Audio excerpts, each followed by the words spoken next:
This is my most memorable Reddit post. In any case, it may not be sensational or especially alarming to certain individuals. However, I needed to share this experience. I, as of late, found a new line of work at an inn downtown from where I reside. I've never worked in the inn business, so I had no clue about what's in store. The time between going after the position and being recruited was under 24 hours, which made me apprehensive. However, I'd been searching for a considerable length of time and couldn't track down anything, so I thought I'd take a risk. This inn is around 150 years of age and has a lot of character. Behind the front work area, there are spots where the backdrop has torn away, uncovering the hallucinogenic backdrop from what I can surmise to be the 1970s. We're talking dazzling pink, neon green, hooker-actuated vision sort of backdrop. The walls in the upper floors are painted dazzling orange and yellow, and the lobbies are sufficiently thin to radiate a sparkling sort of feel to it. However, I'll expound on that later. My chief is a youthful Chinese man in his mid-20s, just 5 years more established than me. The one who claims the structure is additionally Chinese.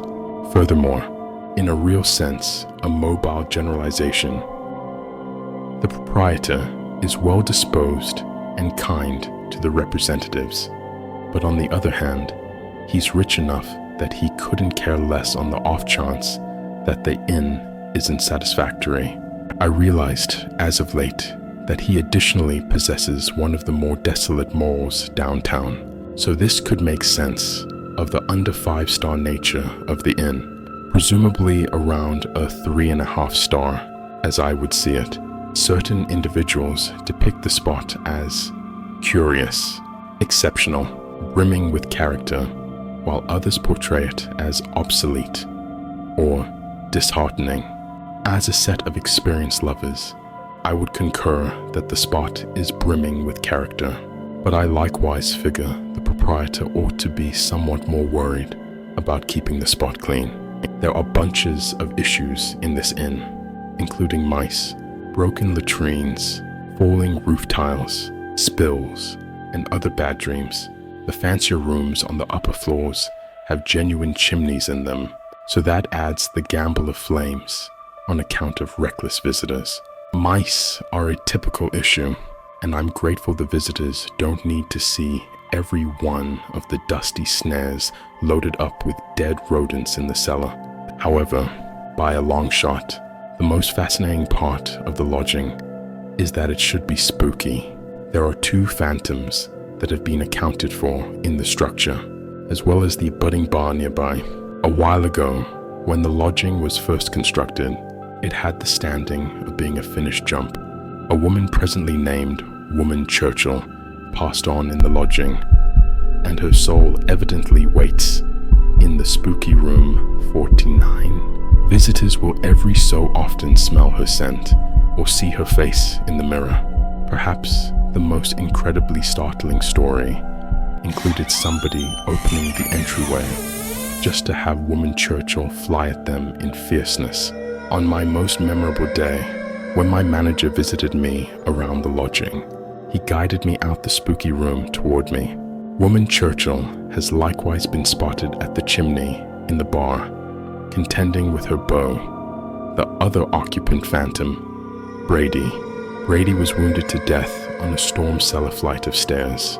That flight of stairs isn't being used any longer, as it leads from the road straightforwardly into the storm cellar. Rather, putting away additional seats and incidental items is utilized. The light is rarely turned on, which adds even more of a downer element. My shift is the day shift from 7 a.m.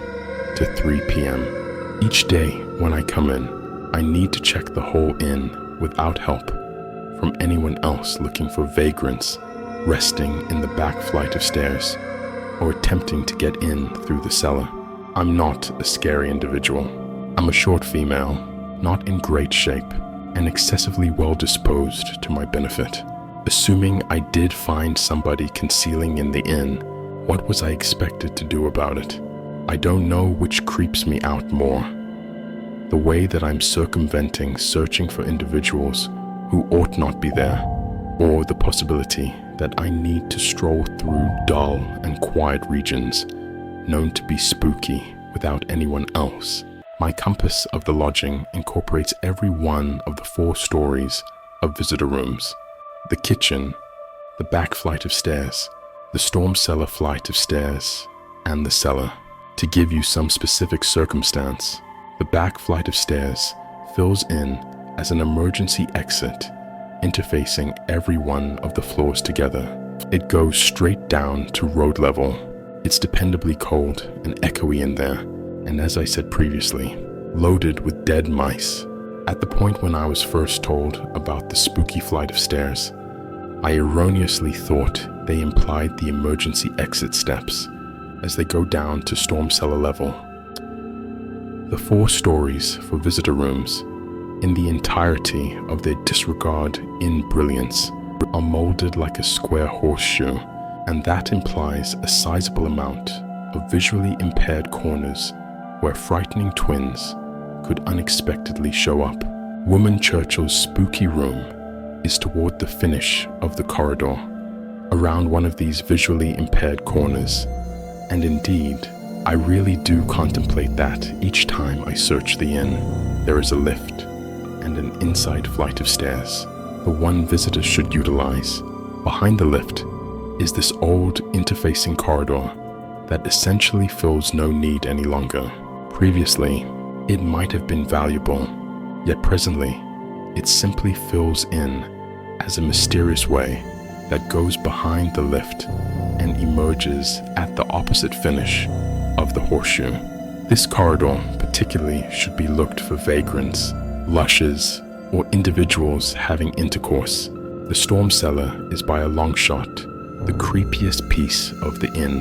To arrive, you can either take the lift or go through the bar and down the steps. I like to go through the bar since there are a few captivating, highly contrasting photographs from when the lodging was first constructed, and I love to check them out. It's additionally the best spot to see the age of the block establishment.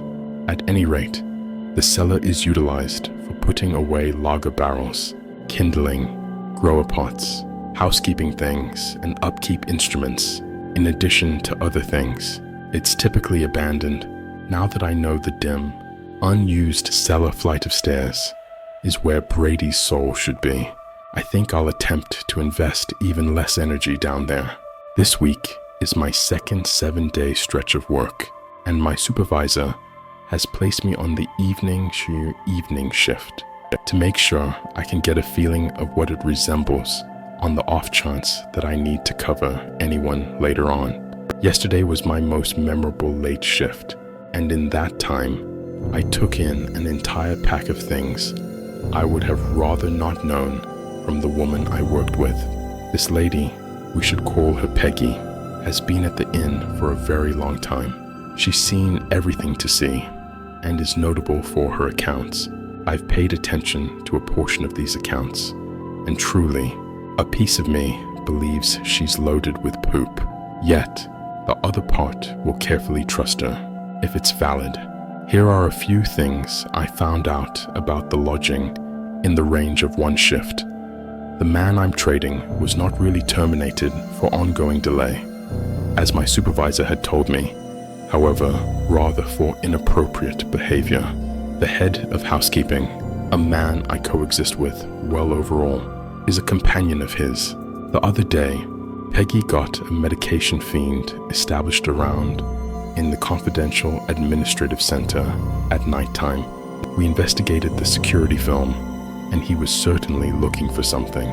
We currently keep the workplace entryways locked. There were 2 visitors quite a while prior who remained at the inn, and the following day they looted a gem store downtown and escaped back to the inn with all that they'd taken. There was an enormous police deadlock on the rooftop, specialized squads, whatnot. There's a news story about it on the web. In any case, I never would have trusted it.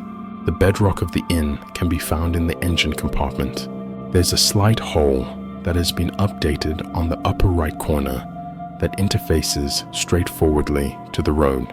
Once Peggy boiled down to the engine compartment to find a man half through the hole head first, attempting to get in on the grounds that he needed to realize what was down there. That picture panics me. In the range of that one night shift, a caution went off in the cellar.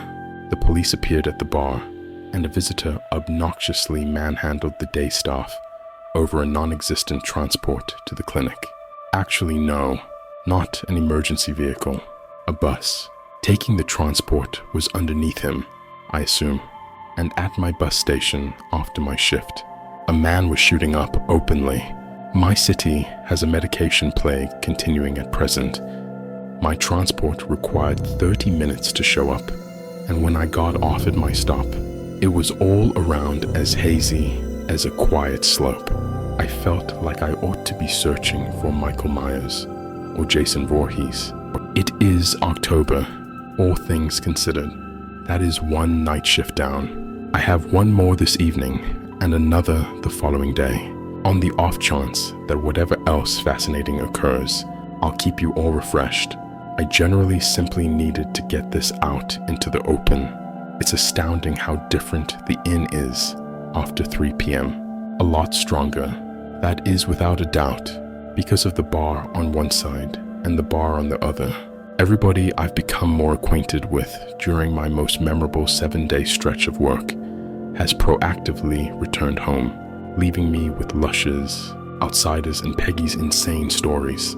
One thing's without a doubt, following 3 evenings of this, I'll at absolutely no point ever gripe about starting off right off the bat in the future.